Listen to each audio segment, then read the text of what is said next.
Hello everyone, welcome to our YouTube channel RPSC bio academy. हम जो unit discuss कर रहे थे वो थी एनिमल टेक्सोनॉमी। और एनिमल टेक्सोनॉमी के अंदर हमारी जो सुपर क्लास चल रही थी वो थी super class Tetrapoda. Super class Tetrapoda के बारे में हम डिस्कस कर रहे थे और उसके अंदर हमने हमारी फर्स्ट क्लास स्टार्ट कर रखी थी, क्लास एम्फीबिया। हमने कल एम्फीबिया के बारे में इंट्रोडक्टरी वीडियो देख ली थी और हमने कल इसके अंदर इसकी फिजियोलॉजी को स्टार्ट कर दिया था। ठीक है, तो अब हम इसकी फिजियोलॉजी को कंटिन्यू करते हैं। कल हमने डाइजेस्टिव सिस्टम देखा था और कल हमने इसका रेस्पिरेटरी सिस्टम देखा था। आज देखेंगे इसका एक्सक्रीटरी सिस्टम। एम्फीबिया का एक्सक्रीटरी सिस्टम किस तरीके का होता है, किस तरीके की यहाँ पर हमें किडनी देखने को मिलेगी। ठीक है, तो यहाँ पर जो किडनी है वो होगी मीजोनेफ्रिक किडनी। किडनी होगी मीजोनेफ्रिक किडनी। ठीक है, मीजोनेफ्रिक किडनी किसके अंदर प्रेजेंट होगी? जो भी एडल्ट एम्फीबियंस हैं उनके अंदर मीजोनेफ्रिक किडनी देखने को मिलेगी। लेकिन जो टेडपोल लार्वा हम कह सकते हैं या लार्वल फॉर्म्स को हम बोल सकते हैं, इन लार्वल फॉर्म्स के अंदर जो किडनी है वो मिलेगी हमें प्रोनेफ्रिक, थोड़ी सी प्रिमिटिव टाइप की प्रोनेफ्रिक किडनी मिलेगी। थोड़ी सी हमें प्रिमिटिव टाइप की किडनी देखने को मिलेगी कहाँ पर? टेडपोल लार्वा के अंदर। और एडल्ट के अंदर मिलेगी मीजोनेफ्रिक किडनी। ठीक है, उसके बाद हम देखते हैं कि जो एडल्ट है, एडल्ट यहाँ पर हो जाएगा यूरियोटैलिक, यानी यहाँ पर यूरिया जो है वो नाइट्रोजनस वेस्ट यहाँ पर होगा और यहाँ पर होगा अमोनिया, अमोनोटैलिक। यहाँ पर जो नाइट्रोजनस वेस्ट होगा वो होगा अमोनिया और यहाँ पर जो नाइट्रोजनस वेस्ट होगा वो होगा यूरिया। तो हम कह सकते हैं कि जो एम्फीबियंस का एक्सक्रीटरी सिस्टम है वो मीजोनेफ्रिक किडनी का बना होता है एडल्ट्स में, और अगर स्पेशली टेडपोल लार्वा की बात की जाए तो प्रोनेफ्रिक किडनी होगी। ये यूरियोटैलिक भी होते हैं, ये अमोनोटैलिक भी होते हैं। और अगर हम स्पेसिफिकली बात करें ऑर्डर यूरोडेल्स की, तो ऑर्डर जो यूरोडेल है उसके अंदर सारे कैसे होते हैं? अमोनोटैलिक होते हैं। ठीक है, यूरोडेल के अंदर सारे अमोनोटैलिक होते हैं। अब जो है कि ये वाला जो क्वेश्चन है ये आया हुआ है असिस्टेंट प्रोफेसर 2020 के अंदर। क्वेश्चन ये था कि एन एमनियोट्स की किडनी किस तरीके की होती है, और हमने देखा कि पाइसिस एंड एम्फीबिया कैसे होते हैं? एन एमनियोट्स होते हैं। तो एन एमनियोट्स की किडनी कैसी होती है? Mesonephric kidney. और जो ये क्वेश्चन आया हुआ है, ये क्वेश्चन आया हुआ है ग्रेड 1 2018 के अंदर कि टेडपोल लार्वा की किडनी किस तरीके की होती है। तो टेडपोल लार्वा की किडनी होती है प्रोनेफ्रिक टाइप की। ठीक है, तो ये हमने देखा इसका एक्सक्रीटरी सिस्टम। अब हम बात करते हैं इसका सर्कुलेटरी सिस्टम।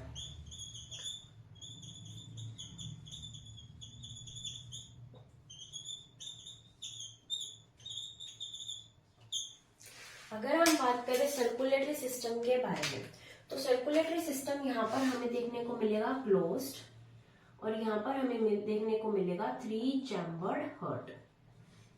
यहाँ पर हमें 3 चैम्बर्ड हार्ट देखने को मिलेगा। अभी तक हमने 2 चैम्बर्ड हार्ट देखा था पाइसिस के अंदर। सबसे पहले यहाँ पर क्या आया? 3 चैम्बर्ड हार्ट देखने को हमें मिला। इस 3 चैम्बर्ड हार्ट के अंदर देखने को मिलेगी हमें पार्शियली डबल सर्कुलेशन, यानी सर्कुलेशन तो हो रही है लेकिन कैसी है? पार्शियली डबल सर्कुलेशन है। हमारी कैसी होती है? फुल्ली या फिर कंप्लीटली डबल सर्कुलेशन हमारे बॉडी के अंदर होती है। यहाँ पर कैसी है? पार्शियली डबल सर्कुलेशन है। 3 चैम्बर्ड हार्ट है। यहाँ पर हार्ट कैसा है? क्लोज है। इसके अंदर क्या होता है कि जो राइट ऑरिकल होता है, यानी 2 ऑरिकल्स एंड 1 वेंट्रिकल होगा, तो जो राइट वाला ऑरिकल होगा उसके अंदर प्रेजेंट होगा पेस मेकर। यहाँ पर पेस मेकर प्रेजेंट है राइट ऑरिकल के अंदर। उसके अलावा स्ट्रक्चर आती है डक्टस बॉटेलाई। डक्टस बॉटेलाई यहाँ पर देखने को मिल सकती है, लेकिन जो डक्टस बॉटेलाई होगी वो देखने को मिलेगी हमें ऑर्डर एपोडा के अंदर, यानी जहां पर लिम्स नहीं है उस ऑर्डर के अंदर हमें क्या देखने को मिलेगी, डक्टस बोटेलाई स्ट्रक्चर, कहां पर, हार्ट के अंदर। और जो ये वाला क्वेश्चन है, ये वाला क्वेश्चन भी असिस्टेंट प्रोफेसर 2016 के अंदर आ चुका है कि डक्टस बोटेलाई कौन से ऑर्डर में देखने को मिलती है, तो वो हमें देखने को मिलती है ऑर्डर ए पोडा के अंदर। तो हमने बात की सर्कुलेटरी सिस्टम की, जो कि क्लोज्ड होगा, जो कि यहाँ पर 3 चैम्बर्ड हार्ट देखने को मिलेगा, हमें पार्शियली डबल सर्कुलेशन देखने को मिलेगी। हमने पेसमेकर देखा, राइट ऑरिकल के अंदर प्रेजेंट है। तो अगर क्वेश्चन आ जाए कि फ्रॉग के अंदर पेसमेकर कहाँ प्रेजेंट होता है, तो फ्रॉग के अंदर पेसमेकर राइट ऑरिकल के अंदर प्रेजेंट होता है। हमने यहाँ पर डक्टस बोटेलाई को देखा, जो कि ऑर्डर ए पोडा के अंदर प्रेजेंट है।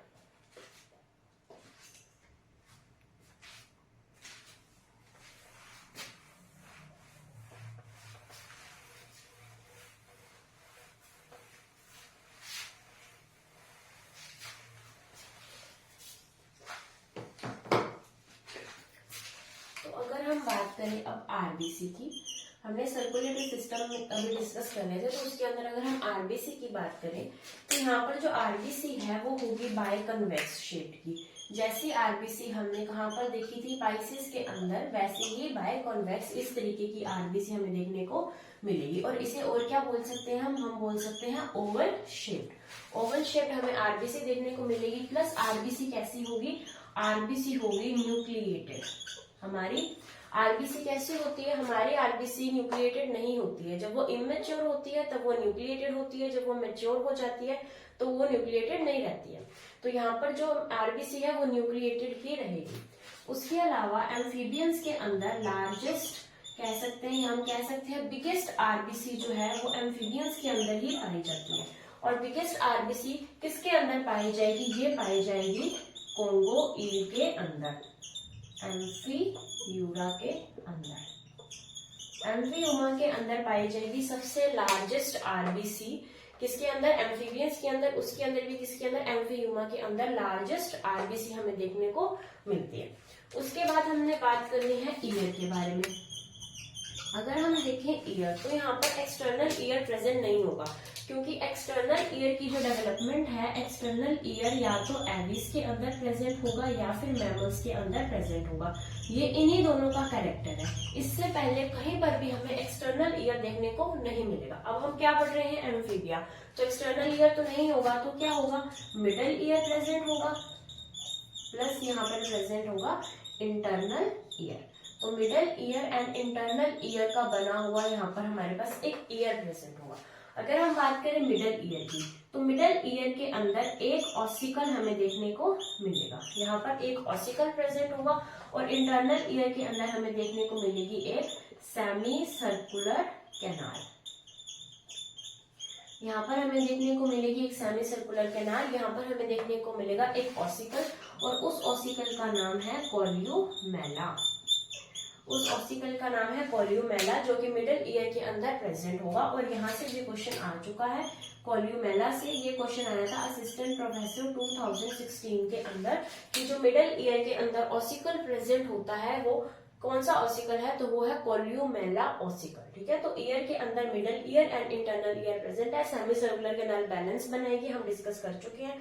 और यहाँ पर ये एक ऑसिकल प्रेजेंट होगा। तो ये हमने बात की आरबीसी की, जो कि बाइकन्वेक्स है, ओवल शेप कह सकते हैं, न्यूक्लिएटेड है, लार्जेस्ट आरबीसी कोंगो ईल या फिर एम्फीयोमा के अंदर है, ईयर मिडल ईयर और इंटरनल ईयर का बना होगा। यहाँ पर एक ऑसिकल प्रेजेंट होगी और एक सेमी सर्कुलर कैनाल देखने को मिलेगी।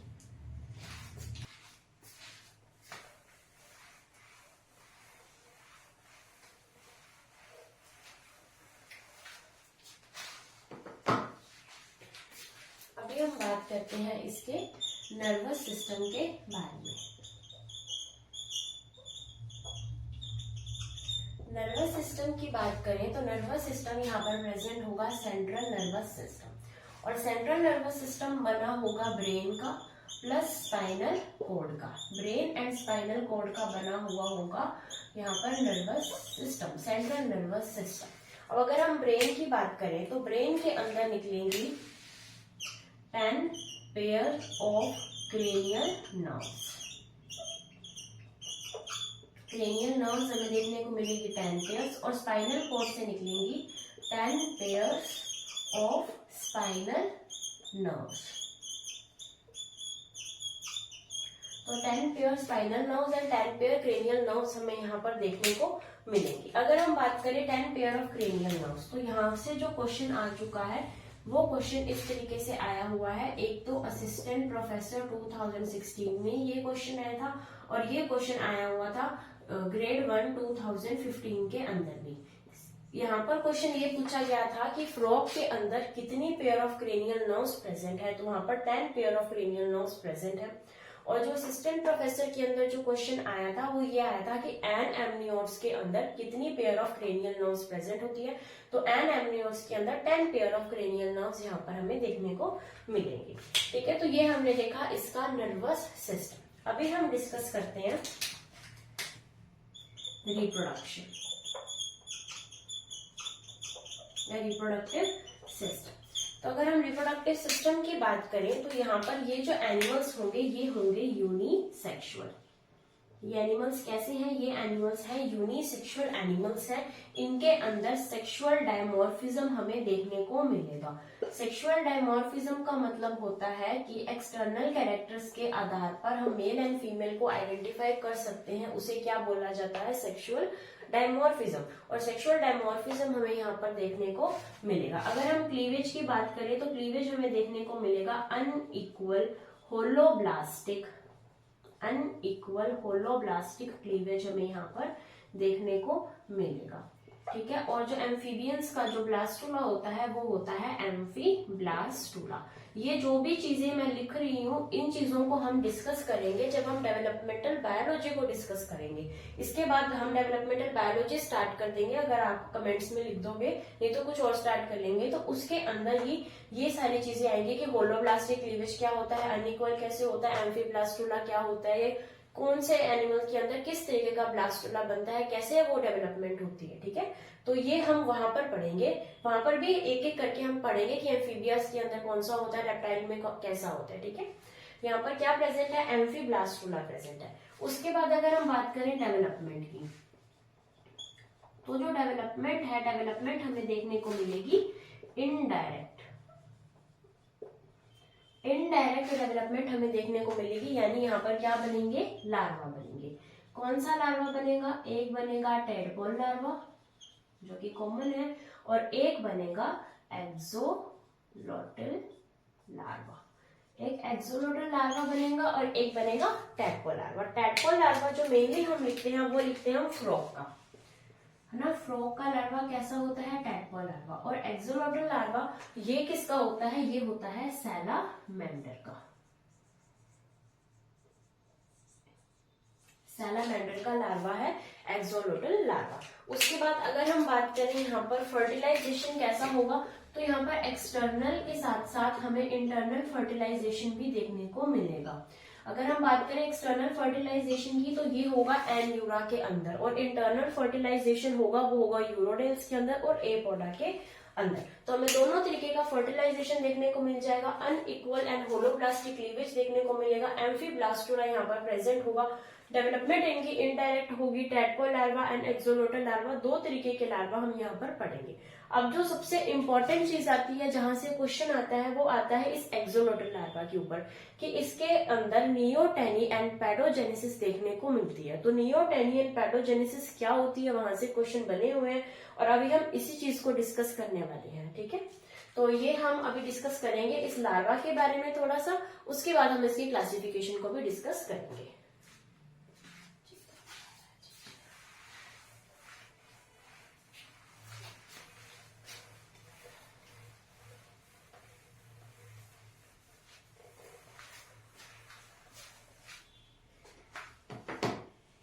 अभी हम डिस्कस करते हैं नियोटेनी एंड पैडोजेनेसिस।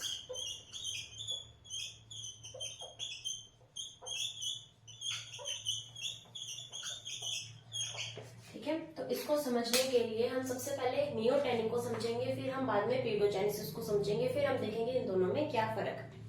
सबसे पहले हम देखते हैं कि हमने ये चीज बहुत बार पढ़ी होगी कि जो टैडपोल लार्वा है या कोई भी लार्वा है, उसको जब अपने एडल्ट में कन्वर्ट होना है तो यहाँ पर इसको चाहिए आयोडीन। आयोडीन की कमी से क्या होता है कि टैडपोल लार्वा या कोई भी लार्वा अपनी कंप्लीट फॉर्म के अंदर अपनी मेटामॉर्फोसिस कर एडल्ट में कन्वर्ट नहीं हो सकता। अब आयोडीन का क्या मतलब है, आयोडीन से ऐसा क्या हो रहा है, जो आयोडीन है, आयोडीन जो है, आयोडीन से सिंथेसिस हो रहा है थायरॉक्सिन हार्मोन का।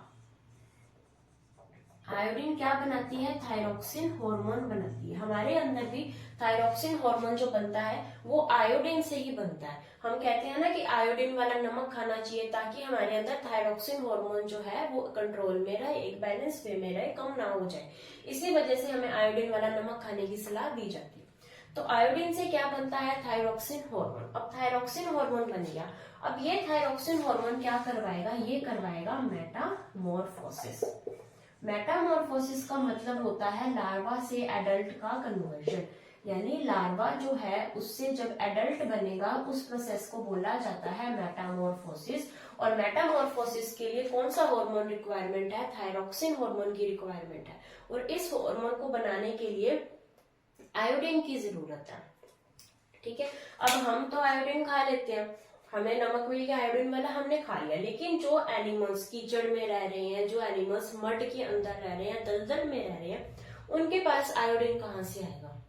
जितनी सफिशिएंट अमाउंट में उनको आयोडीन चाहिए, वहां पर सफिशिएंट अमाउंट में कीचड़ के अंदर आयोडीन नहीं मिल सकता है। तो इसके अंदर क्या होता है कि अगर आयोडीन की जो अमाउंट है वो अमाउंट अगर कम हो जाए, आयोडीन की अमाउंट जितनी उनको रिक्वायरमेंट है उससे कम हो जाए, तो यहाँ पर जो थायरॉक्सिन हार्मोन बन रहा है, ये थायरॉक्सिन हार्मोन की अमाउंट भी कम हो जाएगी। ठीक है, अगर आयोडीन की अमाउंट कम हो जाएगी तो थायरॉक्सिन हार्मोन की अमाउंट भी कम हो जाएगी। अब थायरॉक्सिन हार्मोन बनेगा, कम बनेगा, तो क्या लार्वा एडल्ट के अंदर कन्वर्ट हो पाएगा। तो लार्वा अगर कमी है, अगर इस चीज की कमी है तो लार्वा को एडल्ट के अंदर तो कन्वर्ट होना ही पड़ेगा, यानी यहाँ पर मेटामॉर्फोसिस तो होगी ही। मेटामॉर्फोसिस यहाँ पर हो जाएगी, लेकिन यहाँ पर क्या होगा, कंप्लीटली मेटामॉर्फोसिस नहीं होगी। कैसे, क्योंकि सम लार्वल कैरेक्टर्स, कुछ जो लार्वा के कैरेक्टर्स हैं, सम लार्वल कैरेक्टर्स जो है वो पास हो जाते हैं टू एडल्ट, यानी कुछ ऐसे लार्वल कैरेक्टर्स हैं, वो लार्वल कैरेक्टर्स एडल्ट के अंदर भी वैसे के वैसे बने रहते हैं। उनको तो चेंज होना था, उनको तो मॉडिफाई होना था। जब लार्वा से एडल्ट बनता है तो बहुत सारे कैरेक्टर्स मॉडिफाई होते हैं। जैसे अगर हम एग्जांपल की बात करें, टेडपोल लार्वा के अंदर टेल प्रेजेंट होती है, एडल्ट के अंदर टेल प्रेजेंट नहीं होती। टेडपोल लार्वा के अंदर किडनी होती है प्रोनेफ्रिक, किडनी होती है प्रोनेफ्रिक, यहाँ पर किडनी होगी मीजोनेफ्रिक। तो ऐसे बहुत सारे कैरेक्टर्स हैं जो मॉडिफाई होते हैं, जिसकी वजह से लार्वा एडल्ट में कन्वर्ट हो जाता है। लेकिन कुछ ऐसे कैरेक्टर्स हैं जो कि आयोडीन की कमी होने की वजह से एडल्ट के अंदर वैसे के वैसे बने रहते हैं। लार्वा से एडल्ट बन चुका है लेकिन कैरेक्टर्स एडल्ट के नहीं आएंगे। कुछ ऐसे कैरेक्टर्स होते हैं जैसे कि एक्सटर्नल गिल स्लिट्स का पाया जाना, जैसे कि एक्सटर्नल गिल स्लिट्स का पाया जाना। तो ये जो चीज हुई है, आयोडीन की कमी की वजह से मेटामॉर्फोसिस तो हो गया, लेकिन कुछ कैरेक्टर्स जो है वो कंप्लीटली मॉडिफाई नहीं हो पाए। इस प्रोसेस को बोला जाता है नियोटैनिन। ये क्या है, ये है नियोटैनिन। ठीक है, अभी क्या हुआ, अभी हम एक केस और लेते हैं और इस केस के अंदर हम आयोडीन एब्सेंट ही कर देते हैं। आयोडीन बिल्कुल भी नहीं मिली। कुछ ऐसे एनवायरमेंटल कंडीशंस होगी कि एनिमल्स को आयोडीन बिल्कुल ही नहीं मिला। अब आयोडीन नहीं मिला तो थायरॉक्सिन हार्मोन भी नहीं बनेगा। अब थायरॉक्सिन हार्मोन नहीं बना, अब मेटामॉर्फोसिस हो पाएगी? अब मेटामॉर्फोसिस नहीं हो सकती।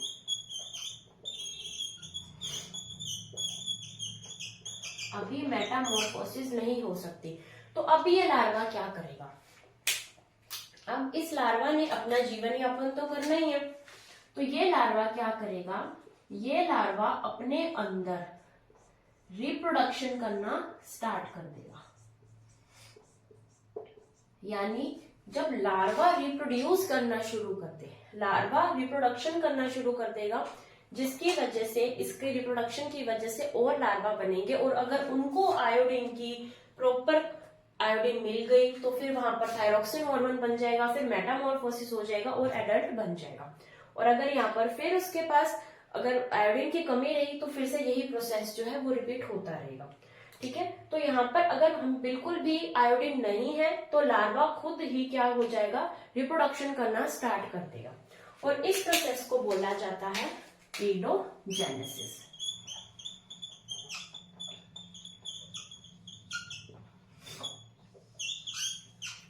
ठीक है, इस प्रोसेस को बोला जाता है पीडोजेनेसिस। पीडोजेनेसिस होता है आयोडीन की एब्सेंस की वजह से, और नियोटेनी होता है आयोडीन की कमी की वजह से।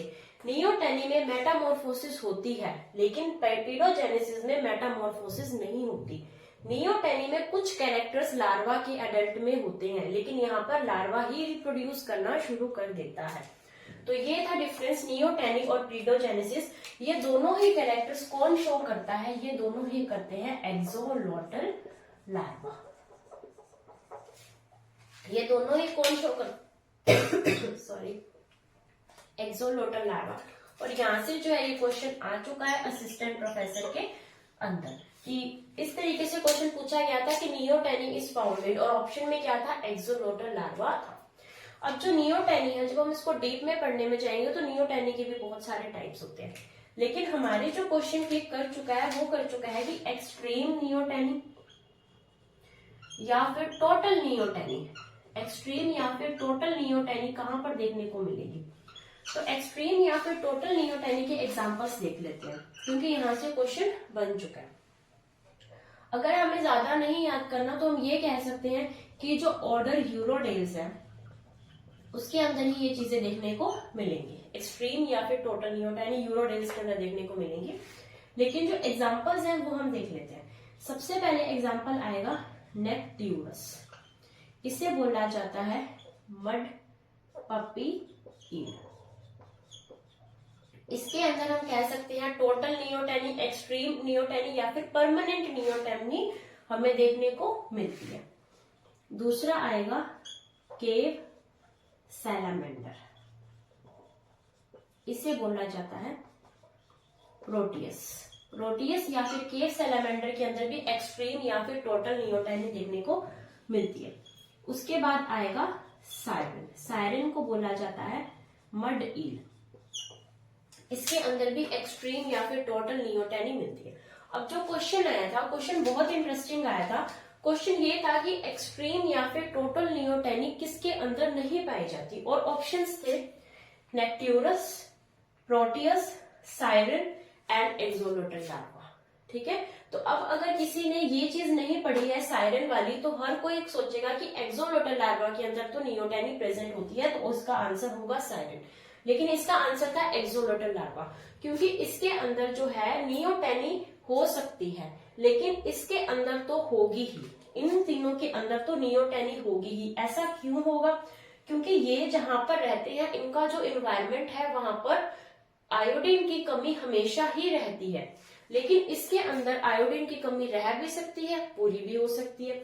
तो यहाँ पर हमें नियोटेनी और पीडोजेनेसिस देखने को मिलती है, लेकिन परमानेंट नहीं है। हो सकता है कि इसको बाद में, एक्सोलोटल लार्वा को बाद में हम आयोडीन और दे दें, आयोडीन के साथ इसको इंजेक्ट कर दे, तो ये वापस अपना एडल्ट सैलामेंडर बन जाएगा, है ना।